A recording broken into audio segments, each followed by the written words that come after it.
Okay. It seems that the Chicago Sky's Kennedy Carter has taken to Twitter. Who I recently, joined her Twitter because she's a interesting character. I like interesting characters. So she's taken to Twitter and has voiced her opinion on some of this Caitlin Clark stuff. And as you see here, one of the things she says, besides 3-point shooting, what does she bring to the table, man? Listen, I don't know about a lot of you, but I like this kind of stuff. Not saying that I agree with her assessment of Caitlin's game, but man, I love the competition because I understand that ultimately that's what sports is driven by. It's not driven by just one player being pushed. It's not driven by a fan base rooting for one player. It's driven by competition. This is what time tested theories have told us. If you look at what happened with Bird and Magic, it was the same type of thing. Right now, what I see is the making of a rivalry between Indiana and Chicago, and it's very interesting.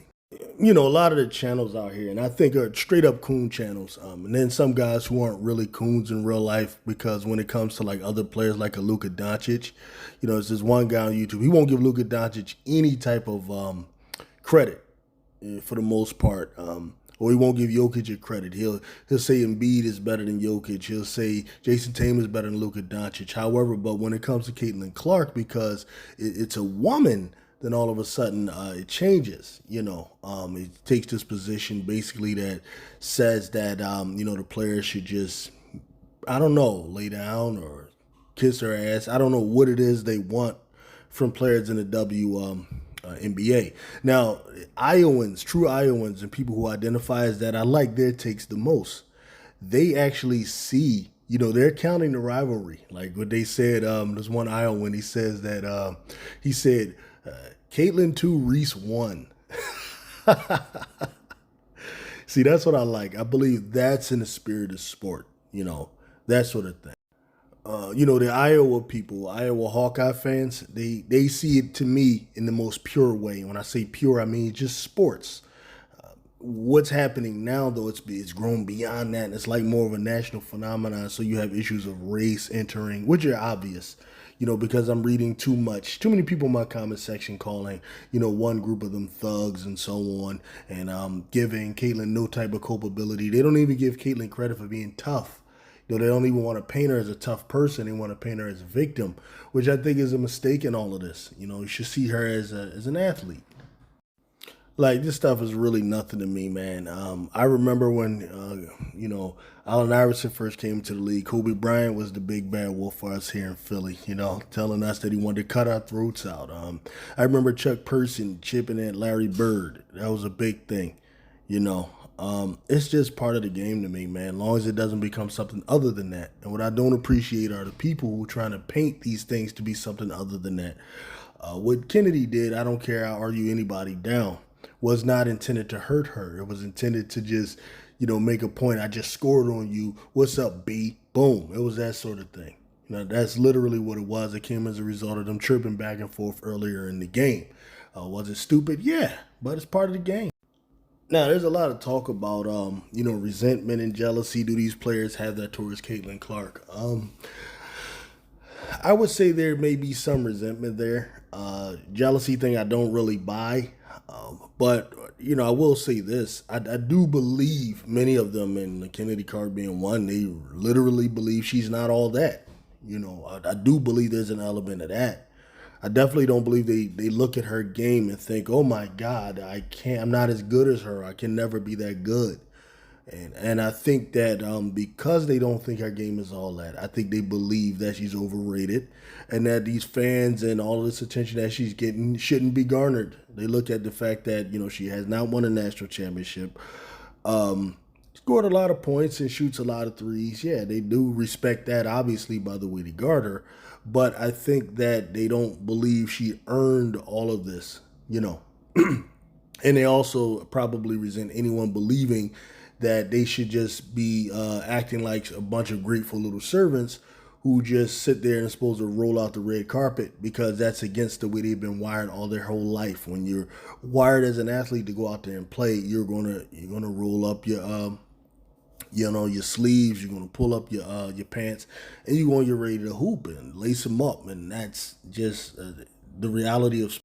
Yeah, I think Carter's looking at the game and feeling like she got over. Though they didn't get the win, I think she's looking at it like I put up 19. 4 and 6. She put up 11, 8 and 6. Right. You look at the numbers. She did a better job of shooting and so on. So I think she looks at it like I don't see what all the hoopla is about. To be honest with you. And then she also beat Caitlin Clark on a number of possessions where Caitlin was, she had the defensive assignment. I really believe she's looking at it as a hooper, and not as like some sort of just jealous of somebody. I just don't buy that. I think that's weak. I think it's a reflection of your mindset if you believe that, because typically when people look at others and make assumptions, that's really a reflection of how they are. Like they're the type to be jealous. So they believe that or it comes from having just a low opinion of women. There's guys, they're talking, and really all you hear them say, women are just petty, women are jealous. That's just their opinion of women. I don't know if it's based on their relationships with their mothers or based on their relationships that they've had with women.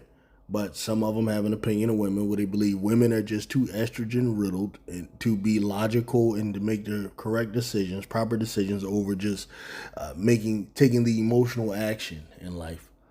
There are men who think that, and they're making it clear through what they're saying. As for me, I think it could go one of two ways.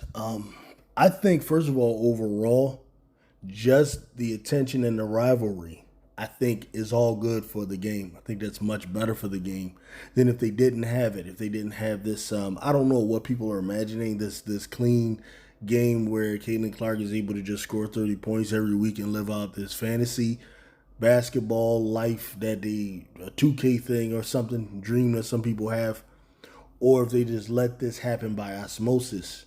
Let these teams allow them to be the Detroit Pistons that the Michael Jordan had to get over. Allow them to be the Celtics that LeBron James had to get over.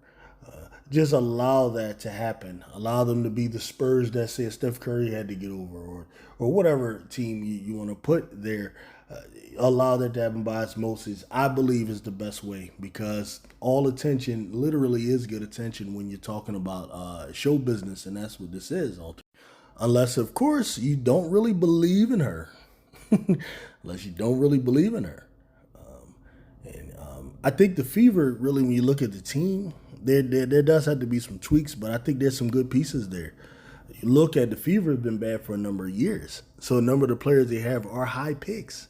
Aaliyah Boston, Alyssa Smith, Kelsey Mitchell, all of these are high picks. They were 1, 2, or 3, over the last few seasons. So I think you give it time. Maybe there may need to be a coaching change. I don't know. I'm not convinced of that yet. But if that's the case, got to give it time.